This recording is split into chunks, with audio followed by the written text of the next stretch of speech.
രാവിലത്തെ ബ്രേക്ക്ഫാസ്റ്റിന് ഒരു ഹെൽത്തി ദോശയായാലോ? അതിനു വേണ്ടി ഞാനിവിടെ ഒരു ചെറിയ ബീട്രൂട്ടിൻ്റെ പകുതി എടുത്ത് അത് ചെറിയ കഷ്ണങ്ങളാക്കി തൊലി കളഞ്ഞ് ചെറിയ കഷ്ണങ്ങളാക്കി 1/2 ഗ്ലാസ് വെള്ളത്തിൽ വേവിച്ചതാണ്. വേവിച്ച് ഇതിനി ആറിയിട്ട് അടിച്ചെടുക്കാം. ഇത് നല്ലതുപോലെ തണുത്ത് കഴിഞ്ഞു ബീട്രൂട്ട്. ഇതിനെ ഒരു ജാറിലേക്ക് മാറ്റി ഇതിനെ അരച്ചെടുക്കാം. അടിച്ചെടുത്തിട്ടുണ്ട്. ഈ ക്രീമിനെ അരിച്ചെടുക്കാം. ഒരു അരിപ്പിലേക്ക് ഒരു പാത്രം വെച്ചിട്ട് ഒരു അരിപ്പിലേക്ക് ഒഴിച്ച് ഇതിനെ നല്ലതുപോലെ പിഴിഞ്ഞെടുക്കാം.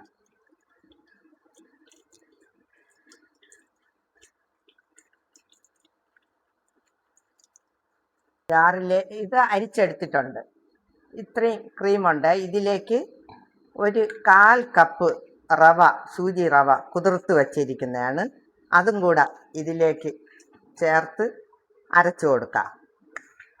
ഇതിലേക്ക് ചേർത്ത് നല്ല കുതിർക്കണം. കുതിർത്തതിന് ശേഷം മാത്രമേ അരച്ചെടുക്കാവൂ. അടിച്ചെടുക്കാം.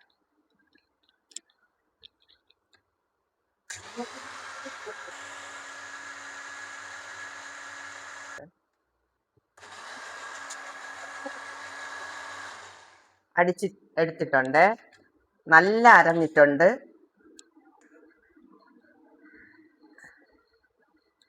ഇത് മാറ്റി വെച്ച ശേഷം ഇത് കുറച്ച് അരിയും ഉഴുന്നും ഉലുവയും കൂടെ അരച്ചെടുത്തതാണ്. നല്ല കുതിർത്ത് അരച്ചെടുത്ത മാവാണ്. എടുത്ത് 4 മണിക്കൂർ 5 മണിക്കൂർ റെസ്റ്റ് ചെയ്തതിന് ശേഷമാണ് ഈ മാവ് എടുത്തിരിക്കുന്നത്. അതിൽ കൂടെ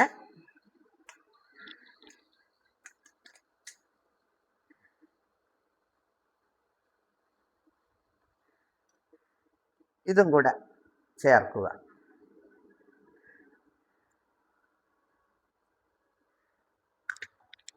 നല്ലതുപോലെ ഇതിൽ കൂടെ ഇനി കുറച്ച് ഉപ്പും കൂടെ ചേർത്ത്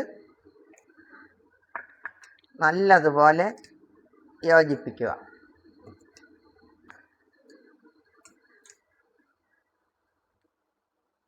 നല്ലതുപോലെ യോജിപ്പിച്ച് ഇത് കുട്ടികൾക്കും വലിയവർക്കും എല്ലാവർക്കും ഇത് നല്ല ഹെൽത്തിയായ ഒരു ദോശയാണ്. ഇതിനെ മാറ്റി വെച്ചിട്ട് നമുക്ക് ഒരു ചമ്മന്തി റെഡിയാക്കിയാലോ? ചമ്മന്തി ഉണ്ടാക്കാനായിട്ട് ഒരു ചീനച്ചട്ടി അടുപ്പിൽ വെച്ച് സ്റ്റവ് കത്തിച്ചതിന് ശേഷം ചട്ടി ചൂടായി വരുമ്പോൾ ഇതിലേക്ക് ഒരു 2 സ്പൂൺ എണ്ണ ഒഴിച്ചു കൊടുക്കണം.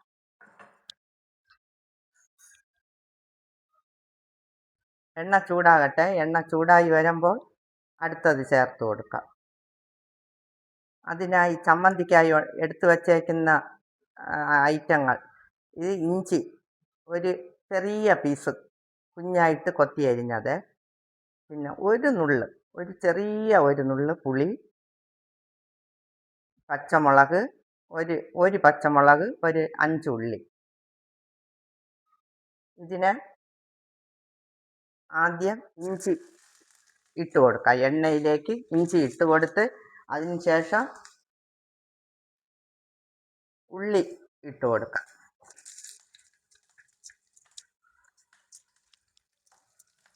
ഉള്ളി നല്ല ഇത്തിരി മൂത്ത് വന്നതിന് ശേഷം മാത്രമേ ബാക്കി സാധനങ്ങൾ ഇടാൻ പാടുള്ളൂ.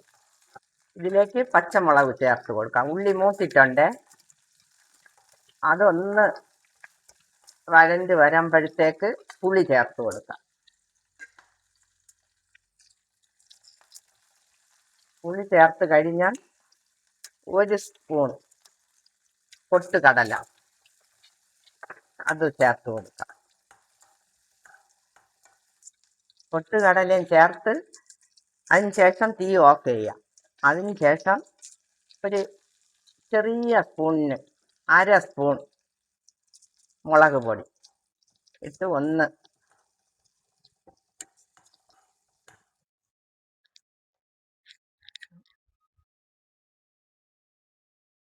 അതിന് ശേഷം ഒരു 1/4 സ്പൂൺ ഉപ്പിട്ട് കൊടുക്കാം.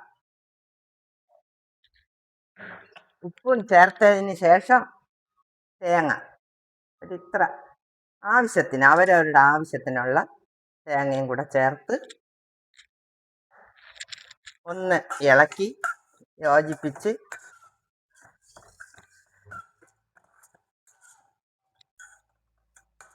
തണുത്തതിന് ശേഷം അരച്ചെടുക്കാം. നല്ലതുപോലെ തണുത്തിട്ടുണ്ട്. ഇതിനെ ജാറിലേക്ക് മാറ്റാം. ജാറിലേക്ക് ആക്കിയിട്ടുണ്ട്. ഇതിലേക്ക് ആവശ്യമായ വെള്ളവും കൂടെ ചേർത്ത് കൊടുക്കാവേ.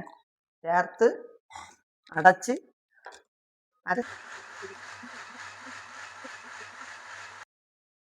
അടിച്ചെടുത്തിട്ടുണ്ട്. നന്നായിട്ട് അരഞ്ഞിട്ടുമുണ്ട്. ചമ്മന്തി ഒരു ബൗളിലേക്ക് ഒഴിക്കാം. എന്നിട്ട് ഇതിലേക്ക് കടുക് താളിക്കാം. കടുക് താളിക്കാനായി എണ്ണ അടുപ്പത്ത് വെച്ച് ചൂടായിട്ടുണ്ട്. അതിലേക്ക് കടുക് ചേർത്ത് കൊടുക്കാം. അതിന് ശേഷം 2 മുളക് അതിലേക്ക് ചേർത്ത് അതിലേക്ക് കറിവേപ്പിലയും കൂടെ ചേർത്ത് തീ ഓഫ് ചെയ്യാം. ഇതിലേക്ക് ഒഴിച്ചു കൊടുക്കാം.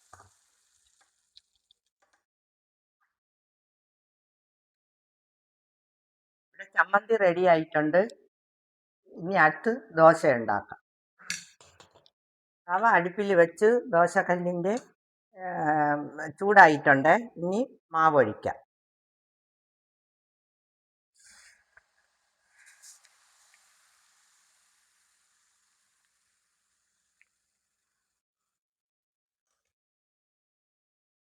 ഇത് നല്ല ഇച്ചിരി പൊരിഞ്ഞ് വരുമ്പോൾ നല്ലെണ്ണ ഒരു പ്രത്യേക ടേസ്റ്റാണ്. നെയ്യ് വേണമെങ്കിലും ചേർക്കാം. പക്ഷെ നല്ലെണ്ണ ചേർക്കുന്നത് വേറെ ഒരു ടേസ്റ്റാണ്. അതിലേക്ക് ചെറുതായിട്ട് തൂകി കൊടുക്കണം. നല്ല പൊരിഞ്ഞിട്ടുണ്ട്. ഇനി ഇതിനെ ഫോൾഡ് ചെയ്തെടുക്കാം.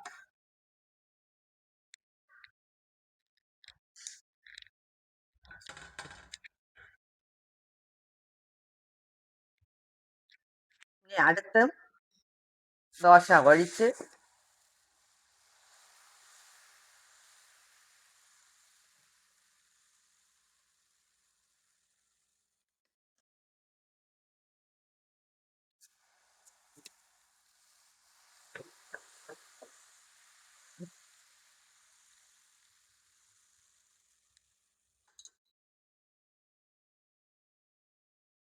ദോശ ഇവിടെ റെഡി ആയിട്ടുണ്ട്. ചമ്മന്തിയും റെഡി ആയിട്ടുണ്ട്. ഇത് നല്ല ഹെൽത്തിയുള്ള ഒരു ദോശയാണ്. ഹെൽത്തി ദോശ എന്നാണ് ഇതിനെ പറയുന്നത്. കൊച്ചു കുട്ടികൾക്ക് നല്ല ഒരു റെസിപ്പിയാണ്. നിങ്ങളാരും ഉണ്ടാക്കി കൊടുക്കാൻ മറക്കരുത്. ഇത് നല്ല ഒരു ദോശയാണ്. എല്ലാവരും ഇത് ട്രൈ ചെയ്ത് ഉണ്ടാക്കി കുഞ്ഞുങ്ങൾക്ക് കൊടുക്കണം. ഇത് ഒരു പൊരാണ് ഇരിക്കുന്നത്. നല്ല ക്രിസ്പി ദോശയാണ്. ഇതേ രീതിയിൽ ഉണ്ടാക്കാം. കുട്ടികൾക്കൊക്കെ നല്ല ഇഷ്ടപ്പെടും. നിങ്ങളാരും എനിക്ക് സബ്സ്ക്രൈബ് ചെയ്യാൻ മറക്കരുത്. ലൈക്ക് ചെയ്യണം. ബെല്ലൈക്കൺ അമർത്തണം.